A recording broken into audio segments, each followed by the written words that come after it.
ಪಾಕಿಸ್ತಾನ ಪ್ರೇರಿತ ಉಗ್ರ ಕೃತ್ಯ ನಡೆದೋಯ್ತು. ಹಿಂದ್ಯಾವಾಗಲೂ ಕೂಡ ಈ ರೀತಿಯಂತ ನಾಗರಿಕರ ಮೇಲೆ ಜೀವ ತೆಗೆಯುವಂತ ಪ್ರಯತ್ನಗಳು ಅಲ್ಲೊಂದಿಲ್ಲೊಂದು ಘಟನೆಗಳು ಆಗಿತ್ತು. ಸತತವಾಗಿ ದೇಶದ ರಕ್ಷಣೆ ಮಾಡುವಂತ ಗಡಿ ಕಾಯುವಂತ ರಕ್ಷಕರ ಮೇಲೆ, ಸೈನಿಕರ ಮೇಲೆ ನಡೀತಾ ಇತ್ತು. ಆದರೆ ಪ್ರವಾಸೋದ್ಯಮಕ್ಕೆ ಹೋದಂತ ಸಾಮಾನ್ಯ ಜನರ ಮೇಲೆ ಈ ರೀತಿಯಂತ ಗುಂಡಿನ ದಾಳಿ, ಅದರಲ್ಲೂ ವಿಶೇಷವಾಗಿ ನೀನು ಹಿಂದೂನೋ ಅಥವಾ ಇನ್ನೊಂದು ಅಂತ ಹೇಳಿ ಚಿತ್ರಹಿಂಸೆ ಕೊಟ್ಟು ಕುಟುಂಬದ ಎದುರುಗಡೆನೆ ಶೂಟ್ ಮಾಡಿದ್ದಂತ ಪ್ರಕರಣ ಇಡೀ ಪ್ರಪಂಚದಲ್ಲಿ ಇವತ್ತು ಚರ್ಚೆ ಆಗ್ತಾ ಇದೆ. ಇವತ್ತು ಇಡೀ ಪ್ರಪಂಚ ಸನ್ಮಾನಿಸಿದ ನಮ್ಮ ಪ್ರಧಾನಮಂತ್ರಿಗಳ ಜೊತೆಗೆ, ನಮ್ಮ ದೇಶದ ಜೊತೆಗೆ ಈ ಕೃತ್ಯ ದೂರ ಮಾಡಬೇಕು ಅಂದ್ರೆ, ಉಗ್ರಗಾಮಿಗಳನ್ನ ಹೊಸ ಹಾಕಬೇಕು ಅಂದ್ರೆ ಯಾವುದೋ ಒಂದು ದೇಶದ ಕರ್ತವ್ಯ ಅಲ್ಲ, ಇಡೀ ಪ್ರಪಂಚದಲ್ಲಿ ಈ ರೀತಿಯಂತ ಘಟನೆಗಳು ನಡೀತಾ ಇದೆ.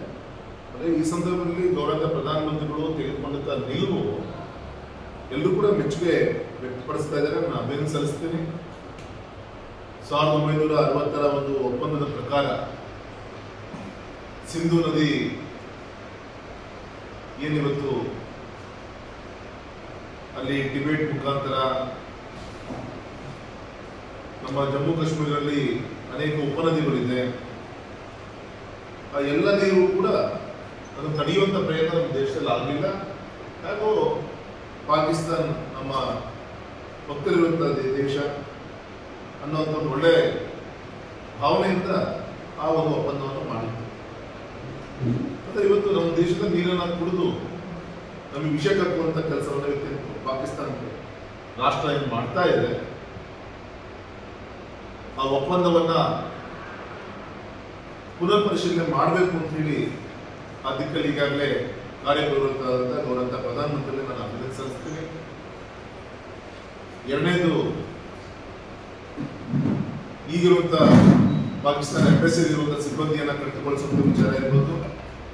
ಮತ್ತು ಯಾರು ಸಂಬಂಧ, ಆರೋಗ್ಯ ಈ ಎಲ್ಲ ಚೌಕಟ್ಟಲ್ಲಿ ಭಾರತದಲ್ಲಿ ನೆಲೆಸಿರುವಂತ ಪಾಕಿಸ್ತಾನ ಪ್ರಜೆಗಳು ನಾಳೆ 30ರ ಒಂದು ಗಡುವನ್ನು ಕೊಟ್ಟಿದ್ದಾರೆ. ಅಷ್ಟರೊಳಗೆ ವಾಪಸ್ ಎಲ್ಲರೂ ಕೂಡ ಹೋಗಬೇಕು ಅಂತ ಹೇಳಿ.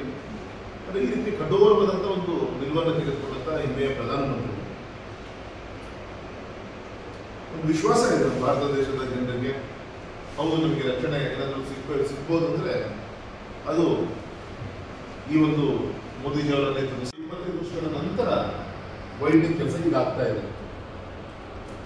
ಅಂದ್ರೆ ಇವತ್ತಿನ ಜನ ಸರ್ಕಾರ ಯಡಿಯೂರಪ್ಪನವರ ಒಂದು ಮನವಿಗೆ ಗೌರವವನ್ನು ಕೊಟ್ಟು ರಾಷ್ಟ್ರೀಯ ಹೆದ್ದಾರಿಯಾಗಿ ಅಪ್ಗ್ರೇಡ್ ಮಾಡಿ ಹಿಂದಿನ ಅನುದಾನವನ್ನು ಕೊಟ್ಟಂತ ಪ್ರತಿಫಲ ಇವತ್ತು ಕಳಸೋಡಿ ಸಿಗಂದೂರು ಸೇತುವೆ ಸಂಪೂರ್ಣವಾಗಿ ಮುಗಿಯೋ ಒಂದು ಹಂತಕ್ಕೆ ಬಂದಿದೆ. ಗುತ್ತಿಗೆದಾರರಿಗೆ ಸಮಯ ಕೊಟ್ಟಿರೋದು ನಾಳೆ ಆಗಸ್ಟ್ವರೆಗೂ ಕೂಡ ಸಮಯ ಕೊಟ್ಟಿದ್ದಾರೆ ಫಿನಿಶಿಂಗ್ ಮಾಡಲಿಕ್ಕೆ. ಆದರೆ ಈಗ ಆಲ್ರೆಡಿ ಒಂದು ಹಂತಕ್ಕೆ ವೆಹಿಕಲ್ನ ಮೂವ್ಮೆಂಟ್ ಮಾಡುವಂತ ಒಂದು ಬಂದಿರೋದ್ರಿಂದ ಈ ಮಳೆಗಾಲದಲ್ಲೇ ಅದನ್ನ ಲೋಕಾರ್ಪಣೆಯನ್ನು ಮಾಡಿ ಈ ಮಲೆನಾಡಿನ ಆ ಹೊರಗಡೆ ಸಂತ್ರಸ್ತರಿಗೆ ಒಂದು ನೆಮ್ಮದಿಯ ಒಂದು ಜೀವನ ನಡೆಸೋಕ್ಕೆ ಒಂದು ದಿನವೂ ಕೂಡ ಲೆಕ್ಕ ಹಾಕ್ತಾ ಇದ್ದಾರೆ. ಬೇಗ ಅದನ್ನು ಲೋಕಾರ್ಪಣೆ ಮಾಡಬೇಕು ಅಂತ ಕೂಡ ಕೇಂದ್ರದ ರಾಷ್ಟ್ರೀಯ ಹೆದ್ದಾರಿ ಭೂ ಸಾರಿಗೆ ಮಂತ್ರಿಗಳಾದಂಥ ಸನ್ಮಾನ್ಯ ಗಡ್ಕರಿ ಜಿಯವರಿಗೆ ವಿನಂತಿ ಮಾಡುವಂಥ ಪ್ರತಿಫಲ 4 ದಿನ ಕೆಳಗೆ, ಒಂದು ವಾರದ ಕೆಳಗೆ ನರೇಂದ್ರ ಶರ್ಮಾ ಅಂತ ಹೇಳಿ ರೀಜನಲ್ ಆಫೀಸರ್ ಅವರ ಟೀಮ್ ವಿಸಿಟ್ ಮಾಡಿತ್ತು. ಯಾವ ಹಂತದಲ್ಲಿದೆ, ಜೂನಲ್ಲಿ ನಾವು ಉದ್ಘಾಟನೆ ಮಾಡ್ಬೋದು ಅಂತ ಪರಿಶೀಲನೆ ಮಾಡ್ಕೊಂಡು ರಿಪೋರ್ಟ್ ಕೊಡಿ ಅಂತೇಳಿ ಅವರು ಕಳಿಸ್ಕೊಟ್ಟಿದ್ರು. ಮತ್ತೆ 100 ಕೋಟಿಗಿಂತ ಮೇಲಿನ ಯಾವುದೇ ಕಾಮಗಾರಿಗಳಿಗೂ ಕೂಡ ಪ್ರಧಾನಮಂತ್ರಿಗಳ ಕಚೇರಿಗೆ ಹೋಗುತ್ತೆ. ಮೊನ್ನೆ ನನ್ನ ಮಗನ ಒಂದು ಮದುವೆಯ ಒಂದು ಆಮಂತ್ರಣ ಸಂದರ್ಭದಲ್ಲೂ ಕೂಡ ವಿನಂತಿ ಮಾಡ್ಕೊಂಡಿದ್ದೀನಿ, ತಾವೇ ಖುದ್ದಾಗಿ ಬಂದು ಇತಿಹಾಸದ ಒಂದು ಸೇತುವೆ, ದೇಶದ ಎರಡನೇ ಒಂದು ಈ ಒಂದು ಕೇಬಲ್ ಸ್ಟೇ ಟೆಕ್ನಾಲಜಿಯ ಎರಡನೇ ಉದ್ದವಾದಂಥ ಸೇತುವೆ ಇದು. ಎರಡನೇದು ಅನೇಕ ದೇವಸ್ಥಾನಗಳಿಗೆ ಸಂಪರ್ಕ ಕೊಡುವಂತ ಒಂದು ಪವಿತ್ರವಾದಂಥ ಒಂದು ಸೇತುವೆ ಆಗುತ್ತೆ. ಮೂರನೇದು ಸುಮಾರು 50-60 ವರ್ಷದಿಂದ ನರಳಾಟವನ್ನು ಮಾಡ್ತಿರುವಂತ ನಮ್ಮ ಮುಳುಗಡೆ ಸಂತ್ರಸ್ತರಿಗೆ ಒಂದು ಪ್ರಮುಖವಾದಂಥ ನಮ್ಮ ಸಾಗರ ನಗರಕ್ಕೆ ಎಷ್ಟೊತ್ತಿಗಾದ್ರೂ ಕೂಡ ಬಂದು ಹೋಗುವಂತ ಒಂದು ಸಂಪರ್ಕದ ಸೇತುವೆ ಆಗುತ್ತೆ. ಸೊ ಎಲ್ಲ ದೂರದೃಷ್ಟಿಯನ್ನು ಇಟ್ಕೊಂಡು ಗೌರವ ಪ್ರಧಾನಮಂತ್ರಿ ತಾವೇ ಬಂದಿದ್ದನ್ನ ಉದ್ಘಾಟನೆ ಮಾಡಿಕೊಳ್ಬೇಕು ಅಂತ ಕೂಡ ಪ್ರಧಾನಮಂತ್ರಿಗಳ ಜೊತೆಗೆ ಮಾತಾಡುವಂತ ಒಂದು ಪ್ರಯತ್ನ ನಾವು ಮಾಡಿದ್ದೀವಿ. ವಿಶ್ವಾಸ ಇದೆ ಪ್ರಧಾನಮಂತ್ರಿಗಳೇ ಬಂದು ಕೂಡ ನಾವು ಆಶೀರ್ವಾದ ಪಡಬೇಕಾಗಿಲ್ಲ. ಆದಷ್ಟು ಬೇಗ ಒಂದು ಲೋಕಾರ್ಪಣೆ ಮಾಡುವಂಥ ಕೆಲಸ ಏನು ಮಾಡೋದಾಗಲಿ ಗಮನ ಕೊಡ್ತೀನಿ. ಮತ್ತು ಇತಿಹಾಸದ ಪುಟದಲ್ಲಿ ಬರೆದಿರುವಂಥ ಕಾರ್ಯ ಮತ್ತು ರಾಷ್ಟ್ರೀಯ ಹೆದ್ದಾರಿ ಯೋಜನೆಯಿಂದ ಎಸ್ಪೆಷಲಿ ಒಂದು ಸಾಗರ ಹೊಸನಗರ ಮಲೆನಾಡು ಬರುತ್ತೆ. ನಾನು ನಿನ್ನೆ ಹೋಗಿದ್ದೆ ಹೊಸನಗರದ ಹತ್ರ ಹೊಸನಗರದಿಂದ ಬೈಂದೂರಿಗೆ ಹೋಗುವಂಥ ರಸ್ತೆ ಸುಮಾರು 125 ಕಿಲೋಮೀಟರ್. ಅದು ಕೂಡ ರಾಷ್ಟ್ರೀಯ ಹೆದ್ದಾರಿಯಾಗಿ ಯಡಿಯೂರಪ್ಪ ನಿರ್ಮಿತ ಮಾಡಿಸಿದ್ದಾರೆ. ರಾಣೆಬೆನ್ನೂರು, ಶಿಕಾರಿಪುರ, ಅನಂತಪುರ, ಹೊಸನಗರ, ಬೈಂದೂರು ರಾಷ್ಟ್ರೀಯ ಹೆದ್ದಾರಿಯಾಗಿ ಅಪ್ಗ್ರೇಡ್ ಮಾಡಿಸಿದ ಪ್ರತಿಯೊಂದು ಸಾವಿರಾರು ಕೋಟಿಯ ಕಾಮಗಾರಿ ಆಗ್ತಾ ಇದೆ. ಆಮೇಲೆ ನಾನು ಎಂ ಪಿ ಆದ್ಮೇಲೆ ನಾನು ದಿನ ಕೊಲ್ಲೂರಿಗೆ ಬೈಂದೂರಿಗೆ ಹೋಗೋಕೆ ಬರುವಂಥ ಜಾಗ ಆಗಿದ್ದರಿಂದ ನಾನು ಗಮನಿಸ್ತಾ ಇದ್ದೆ, ರಸ್ತೆ ಬದಿ ವೆಹಿಕಲ್ ಟೂರಿಸ್ಟ್ ಪ್ರವಾಸಿಗರ ಒಂದು ವೆಹಿಕಲ್ ನಿಂತಿರುತ್ತೆ. ಯೂಸ್ ಮಾಡಿದಂಥ ಮಾಮೂಲು ಪೋಸ್ಟ್ ಸರ್, ಅವತ್ತಿಂದ ದೇಶ ಆಡಳಿತ ಮಾಡಿದಂಥ ಇವರು ಇಂಥ ಸಂಕಷ್ಟ ಸಂದರ್ಭದಲ್ಲಿ ಕಾಂಗ್ರೆಸ್ಸಿನ ಅಧಿನಾಯಕ ರಾಹುಲ್ ಗಾಂಧಿಯವರ ಭಾವ ರಾಬರ್ಟ್ ವಾದ್ರಾ ಅವರು ಕೊಟ್ಟಂತ ಸ್ಟೇಟ್ಮೆಂಟ್ ಒಂಥರ ಮುಸ್ಲಿಮ್ಸ್ಗೆ ಫ್ರಸ್ಟ್ರೇಷನ್ ಆಗಿದೆ. ಹಿಂದೂಗಳ ಮೇಲೆ ಮೋದಿಜಿಯವರು ಕೊಡ್ತಿರುವಂತ ನಿಲುವಿನಿಂದ ಆಕ್ರೋಶಗೊಂಡು ಈ ರೀತಿಯಾದ ಘಟನೆ ಆಗಿದೆ ಅಂತೇಳಿ ಇವತ್ತು ಕೂಡ ಇಂಥ ಒಂದು ಹೇಳಿಕೆನ ಕೊಡುವಂತ ಪುಣ್ಯಾತ್ಮರು ಇದ್ದಾಗ ಸರ್ ಅವ್ರದ್ದು ಪಾಪದ ಕೂಸು ಮುಗಿಲಿ ಸರ್. ಈಗ ಇಂಟೆಲಿಜೆನ್ಸಿ ವೈಫಲ್ಯ ಆಗಿರೋದು 100ಕ್ಕೆ 100 ಈಗಾಗಲೇ ನಿಮ್ಮ ಸರ್ಕಾರ ಒಪ್ಕೊಂಡಿದೆ. ಮತ್ತು ಆ ಸಾವಿರಾರು ಜನ ಹೋಗುವಂಥ ಪ್ರದೇಶದಲ್ಲಿ ಯಾಕೆ ನಮ್ಮ ಭಾರತ ಸೈನಿಕರು ಅವತ್ತು ಇರಲಿಲ್ಲ? ಇದಕ್ಕೊಂದು ಸ್ಪಷ್ಟವಾದ ಉತ್ತರವನ್ನು ಕೊಡಬೇಕಲ್ವಾ? ಮೈ ಡಿಯರ್ ಫ್ರೆಂಡ್, ಈಗ ಹೊರಗಡೆ ಇದ್ದೊಂದು ವಿಷ ಹಾಕಿದ್ರೆ ಬದುಕಬಹುದು, ಮನೆ ಒಳಗಿದ್ದವರೇ ವಿಷ ಹಾಕಿದ್ರೆ ಕಷ್ಟ ಅನ್ನಲಿಕ್ಕೆ ಗೌರವಿತ ರಾಬರ್ಟ್ ವಾದ್ರಾ ಅವರ ಉದಾಹರಣೆಯನ್ನು ಮುಂದೆ ಇಡ್ತಾ ಇದ್ದೀನಿ ನಾನು. ಹಾಗಾಗಿ ಈ ರೀತಿಯಾದ ಇಂಟೆಲಿಜೆನ್ಸಿ ಇದ್ದೇ ಇರುತ್ತೆ. ನಾನು ಒಬ್ಬ ಹೋಮ್ ಅಫೇರ್ಸ್ ಅಲ್ಲೂ ಕೂಡ ಕಮಿಟಿ ಮೆಂಬರ್ ಆಗಿದ್ದೀನಿ. ನಂಬರ್ ಆಫ್ ಟೈಮ್ಸ್ ಬೇರೆ ಬೇರೆ ವಿಚಾರಗಳು ಚರ್ಚೆ ಬರುತ್ತೆ. ಕೆಲವು ವಿಚಾರಗಳು ಮತ್ತೆ ಹೇಳಲಿಕ್ಕೆ ಇಚ್ಛೆ ಪಡ್ತೀನಿ ನಾನು. ಇವತ್ತು ಬಾಂಗ್ಲಾದೇಶದ ಗಡಿ ಸುಮಾರು 200-250 ಕಿಲೋಮೀಟರ್ ಆಗುತ್ತೆ. ನಾವು ಚರ್ಚೆ ಮಾಡ್ತೀವಿ, ಇಸ್ರೇಲ್ ಅಲ್ಲಿ ಯಾವ ರೀತಿ ಮಾಡಿದ್ರು, ಡೂಮ್ ಮಾಡಿದ್ರು, ಆ ಥರ ನಮ್ಮ ದೇಶಕ್ಕೆ ಯಾಕೆ ಮಾಡಬಾರ್ದು, ಅದು ಕೂಡ ಚರ್ಚೆ ಬಂತು. ನಮ್ದು ದೇಶಕ್ಕಿರುವಂತಹ ಜಿಯೋಗ್ರಫಿಕಲ್ ಸ್ಟ್ರಕ್ಚರ್ ಮತ್ತೆ ನಮ್ಮ ದೇಶದಲ್ಲಿ ಇವತ್ತು ಇಷ್ಟು ವರ್ಷ ದೇಶ ನಡೆಸಿದಂಥವ್ರು ಯಾವುದೇ ರೀತಿಯಂತ ಈ ಒಂದು ವೆಪನ್ಸ್ಗಳಾಗಿರ್ಬೋದು ಇದೆಲ್ಲದೂ ಕೂಡ ಇವತ್ತಿನ ಒಂದು ಟೆಕ್ನಾಲಜಿಗೆ ಅಪ್ಗ್ರೇಡ್ ಮಾಡೋಂಥ ಕೆಲಸ ಪುಣ್ಯಾತ್ಮ ಮೋದಿಜಿಯವರಿಗೆ ಆಗ್ತಿದೆ ಹೊರತು ಇದರಿಂದ ಏನೂ ಆಗಲಿಲ್ಲ ಅಂತ ಹೇಳಿ ಇದೆಲ್ಲ ಕೆಲಸಗಳು ಸರ್. ಈಗ 3 ವರ್ಷದಿಂದ ಸೈನಿಕರ ನಮಗೆ ಮನೋಬಲ ಏನು ಅಂದ್ರೆ ಹೇಗಿದ್ರು ಈ ದೇಶ ನಡೆಯುತ್ತೆ ಮಾಡ್ಕೊಂಡು ಮುಗಿಸ್ಕೊಂಡು ಹೋಗ್ಬೋದು ಅನ್ನೋಂಥ ಮನಸ್ಥಿತಿ ಇವತ್ತಿನ ಬಂದಿದೆ ಅಂದರೆ ಇವರ ಕಾಂಗ್ರೆಸ್ನ ಒಂದು ಹೋರಾಟ ಇಷ್ಟು ವರ್ಷ ದೇಶ ಆಳಿದಂಥ ತಪ್ಪಿನಿಂದ. ಸರ್, ಈಗ ಕಳೆದ 3 ವರ್ಷದಿಂದ ಸೈನಿಕರ ಅಪಾಯಿಂಟ್ಮೆಂಟ್ ಆಗಿಲ್ಲ ಮತ್ತು ಕೋವಿಡ್ ನಂತರದಲ್ಲಿ ಹಲವು ಜನ ಸೈನಿಕರು ಸತ್ತೋದ್ರು. ಪುಲ್ವಾಮಾ ಘಟನೆ ಇರ್ಬೋದು, ಬಾಲ್ಕೋಟ್ ಘಟನೆ ಇರ್ಬೋದು. ಅವರ ಕುಟುಂಬಗಳಿಗೆ ಇದುವರೆಗೂ ಸರಿಯಾದಂಥ ಪರಿಹಾರ ಕೆಲಸಗಳನ್ನು ಕೊಟ್ಟಿಲ್ಲ ಅಂತ ಮಾಸ್ ಮೀಡಿಯಾಗಳಲ್ಲಿ ಅವರ ಕುಟುಂಬದವರೇ ಹೇಳ್ತಾ ಇದ್ದಾರೆ. ಸೊ ಇದ್ರ ಬಗ್ಗೆ ಏನು ಹೇಳ್ತೀರಿ ಸರ್? ಸೈನಿಕರ ಮನೋಬಲವನ್ನು ಕಸಿಯುವಂಥ ಕೆಲಸವನ್ನ ಪೊಲೀಸ್ ಇಲಾಖೆ ಮೇಲೆ ಮಾನಸಿಕ ಸ್ಥೈರ್ಯವನ್ನು ಕುಗ್ಗಿಸುವಂಥ ಕೆಲಸ ಬಿಜೆಪಿ ಇತರ ಸರ್ಕಾರಗಳು ಮಾಡ್ಕೊತಾ ಬಂದಿದ್ದಾರೆ. ಇವತ್ತು ಸೈನಿಕರ ಮನೋಬಲವನ್ನು ಹೆಚ್ಚಲಿಕ್ಕೋಸ್ಕರನೇ ಅವರ ಪೆನ್ಷನ್ ಸ್ಕೀಮ್ ಇರ್ಬೋದು, ಇದೆಲ್ಲದೂ ಕೂಡ ಅಚ್ಚುಕಟ್ಟಾಗಿ ಮಾಡ್ಕೊತಾ ಬರ್ತಿದ್ದಾರೆ. ಮತ್ತು ತಾವು ಕಂಪ್ಯಾರಿಸನ್ ಮಾಡಿ ಹಿಂದೆ ನಡೆದಂಥ ಬಜೆಟ್ ಏನು ನಮ್ಮ ಆರ್ಮಿ ಇಟ್ಟಂಥ ಒಂದು ಡಿಫೆನ್ಸ್ ಇಟ್ಟಂಥ ಬಜೆಟ್ ಏನಿತ್ತು, ಇವತ್ತು ಮೋದಿಜಿಯವರು ಕೊಡ್ತಾ ಇದ್ದಾರೆ. ಇವತ್ತು ಎಷ್ಟು ಹೊಸ ಹೊಸ ರೀತಿಯಂಥ ವೆಪನ್ಸ್ಗಳನ್ನು ಇತರೆ ವಿಚಾರಗಳಲ್ಲಿ ಯಾವ ರೀತಿ ಸ್ಟ್ರೆಂಥನ್ ಮಾಡುವಂಥ ಕೆಲಸ ಇವತ್ತು ಆಗ್ತಾ ಇದೆ. ಇವತ್ತು ನಾರ್ತ್ ಈಸ್ಟ್ ಕಡೆಗೆ ಈಗಾಗಲೇ ಫೆನ್ಸಿಂಗ್ ಮಾಡುವಂಥ ಕೆಲಸ ಈ ಕಡೆ ಆಗ್ತಾ ಇದೆ. ಬಾಂಗ್ಲಾದೇಶ್ ಕಡೆ ಸುಮಾರು 250 ಕಿಲೋಮೀಟರ್ ಫೆನ್ಸಿಂಗ್ ಮಾಡುವಂಥ ಕೆಲಸ ಇವತ್ತು ಆಗ್ತಾ ಇದೆ.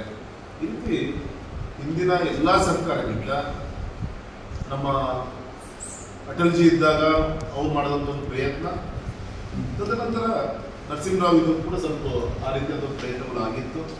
ಮೋದಿಜಿಯವರ ನೇತೃತ್ವದಲ್ಲಿ ತುಂಬ ಎಫೆಕ್ಟಿವ್ ಆಗಿ ದೇಶದ ರಕ್ಷಣೆ ವಿಚಾರದಲ್ಲಿ ಬಜೆಟ್ ಇರುವುದು ಎಲ್ಲ ರೀತಿಯ ಕಾರ್ಯ ಆಗ್ತಾ ಇದೆ. ಸರ್ ತುಮ್ರಿ ಶಾಂತಿ ಮಂತ್ರ ಹೇಳ್ತಿರುವಂತಹ ಗೌರವ ಸಿದ್ದರಾಮಯ್ಯ